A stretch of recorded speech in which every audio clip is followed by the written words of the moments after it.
Hello, എല്ലാവർക്കും നമസ്കാരം. തൊഴിലാളിക്കൊരു കൈത്താങ്ങ് എന്ന വാട്സപ്പ് ഗ്രൂപ്പിൻ്റെ യൂട്യൂബ് ചാനലിലേക്ക് എല്ലാവരും സ്വാഗതം ചെയ്യുന്നു. ഇന്ന് വന്നിട്ടുള്ള വേക്കൻസി ഏതൊക്കെ നോക്കാം. ആദ്യമായിട്ട് കാണുന്നവർ സബ്സ്ക്രൈബ് ചെയ്യുക, ലൈക്ക് ചെയ്യുക, ഷെയർ ചെയ്യുക, അതുപോലെ കമൻറ്റ് ചെയ്യുക.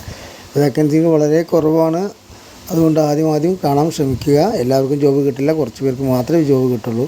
അതുകൊണ്ട് സബ്സ്ക്രൈബ് ചെയ്യാനും ലൈക്ക് ചെയ്യാനും മറക്കണ്ട. അത് രണ്ടും ചെയ്ത് കഴിഞ്ഞാൽ നിങ്ങൾക്കാണ് ഗുണം എന്നുള്ള കാര്യം ഓർക്കുക. Okay, thank you.